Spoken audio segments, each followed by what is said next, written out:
shadow of Fu Manchu. Based on the stories by Sax Roma.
In an effort to trap Dr. Fu Manchu, Nayland Smith has transferred Fleurette and Sterling, who are still under the influence of an unknown drug, to a room in the Hospital des Jardins. Convinced that the insidious doctor is going to bend every effort to recapture Fleurette, Smith conceals himself in the room and awaits developments. While Petrie and Caramay are watching over the patients, Dr. Fu Manchu enters and forces Petrie to administer an injection which he claims will release them from the paralyzing drug. When Smith confronts his enemy, the Oriental escapes through an ingeniously hidden trapdoor, and Smith, realizing that the only avenue of escape left is the submarine, once again boards the destroyer. He detects the undersea craft, and by means of depth bombs forces his adversary to the surface. Upon boarding the craft, he finds Dr. Fu in command, and, submitting to arrest, the insidious doctor is taken to a French prison. Leaving Weymouth in charge at the prison, Smith returns to the hospital and... Nayland, where is he? The end of the trail, Petrie. Dr. Fu Manchu is in a French prison. He was arrested on board the submarine. Thank heaven. Where's Caramay? I'm with Fleurette. Thought it best to leave them alone. Fleurette knows? Yes, Nayland. Caramay told her the truth. She was mad with joy. And Sterling? He's with them. I don't think he has any intention of leaving Fleurette. Well, I'm sorry to interrupt them, Petrie, but I must speak to Sterling. Come along.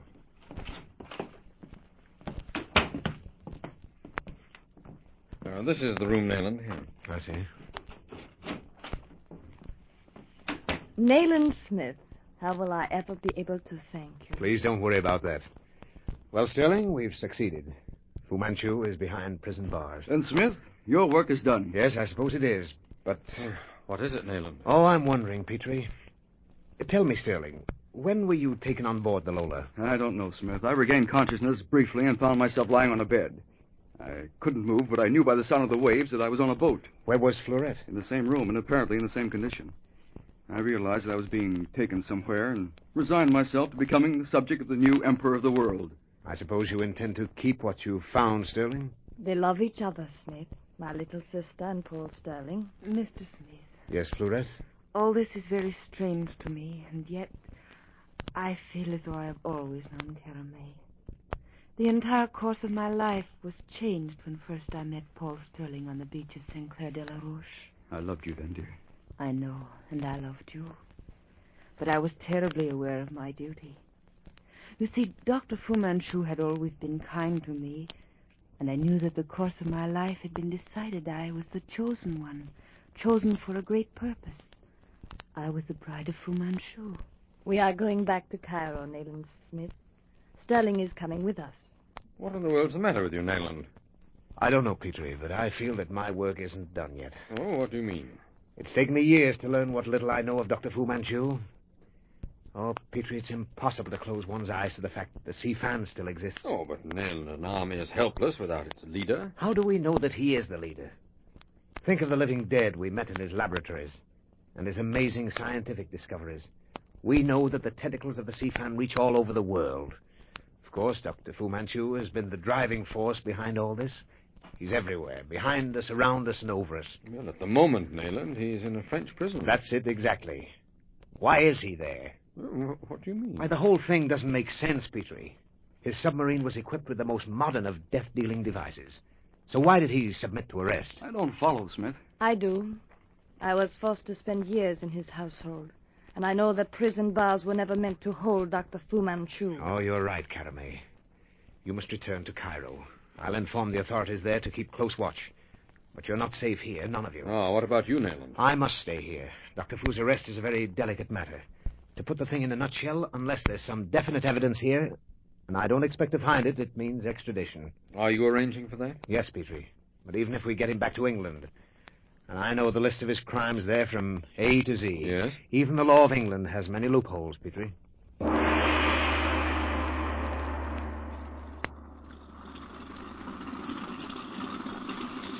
You're free, Florette, dear.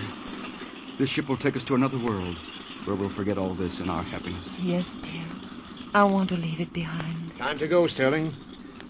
And take good care of her. You're a very fortunate man. I know I am, Smith. Come on, darling. Goodbye, Caramay. There's no need for worry. You'll be safe in Cairo. You must come to Cairo, Nayland Smith. Promise that you will. I'll bring him along, Caramay, dear. That's why I'm staying behind. Take care of yourself, James, dear. I leave him in your care, Nayland Smith. He'll follow you shortly, Caramay. And I will come with him. I need a rest. Goodbye. Goodbye. Goodbye, my dear.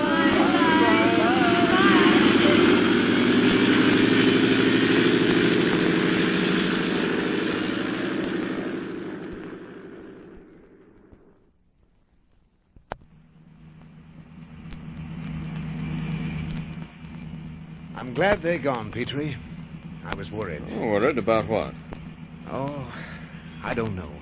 Where are we going? To the prison. Weymouth's gone to London to arrange for the extradition, and I feel it'll be safer if I stay close to our prisoner.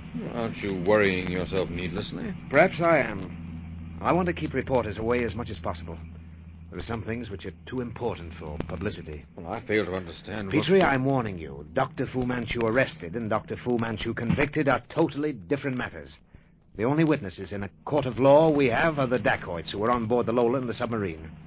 Have you ever tried to interrogate an Oriental, Petrie? Yes, I have employed them. I know what they can be like. They're loyal. Bind them to a tradition, and no human power can tear them away from it. Remember the case of Alexis in London and that of Grisha here. Both of them were safely locked behind bars, and both of them vanished into thin air. Ah, yes, I remember, but in both cases, Fu Manchu was instrumental. Now, this time it's different. He's behind bars himself. I hope you're right. Well, here we are.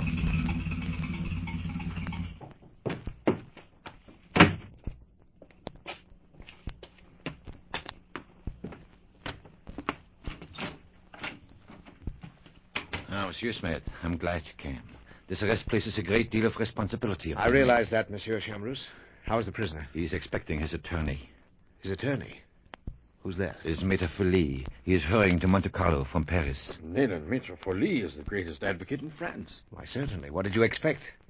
Surely you know that Fu Manchu never looks below the best. He's always surrounded himself with great men, living or dead. But Maître Folie... The retaining fee will be quite staggering, I'm sure. I trust that the extradition papers will be taken care of promptly, Monsieur Smith. Frankly, I'm afraid there is not sufficient evidence for conviction here. But, Monsieur Chambreux, that man is responsible for the Purple Shadow. I realize that, Dr. Petrie, but unfortunately, we have no definite proof. You've placed guards according to my instructions, monsieur. Yes, indeed. There are 4 guards in attendance. The prisoner is in full view at all times. Good. Monsieur le Préfet. What is it, Henri? The prisoner wishes to see Monsieur Smith and Dr. Petit. I'll go. Thank you, Henri. You may go. Oui, Monsieur le Préfet. I shall accompany you, gentlemen. I'd rather you wouldn't. I'd like to speak to him alone. As you wish, monsieur. Come along, Petrie.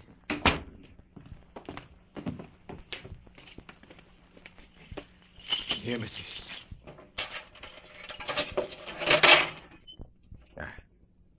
You wish to see me, Dr. Fu Manchu? Yes, Mr. Smith. Please be so good as to send the guard away. Henri, Oui, monsieur. you may go. I shall call you. C'est mon, monsieur.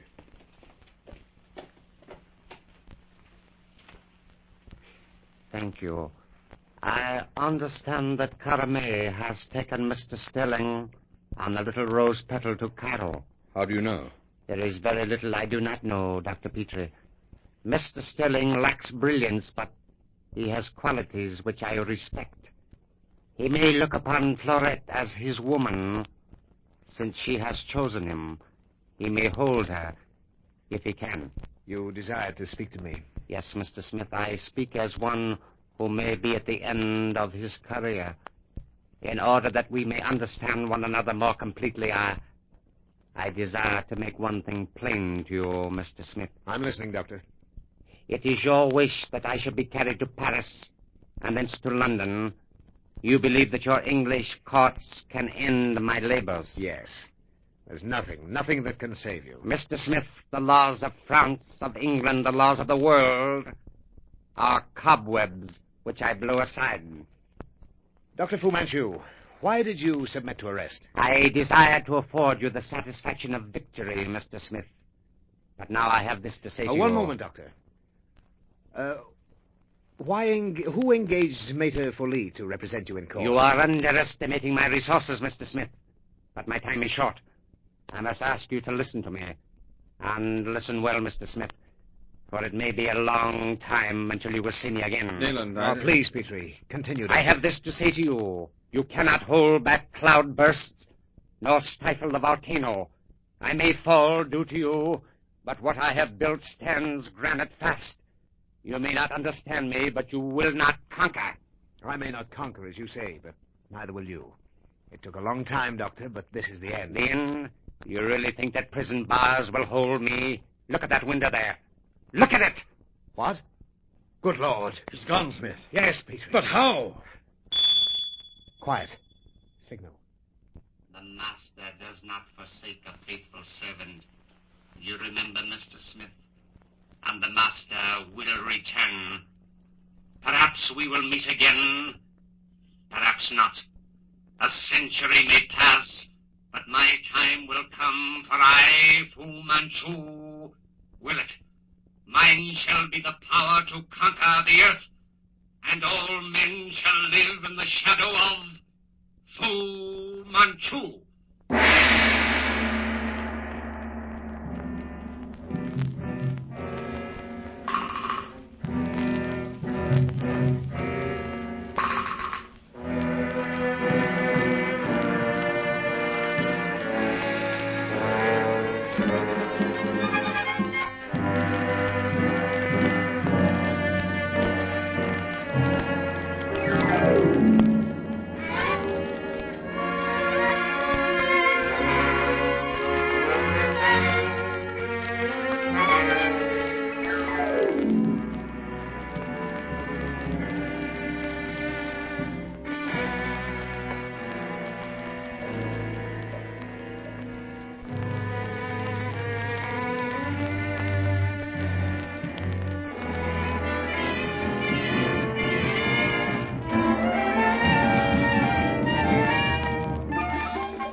The shadow of Fu Manchu.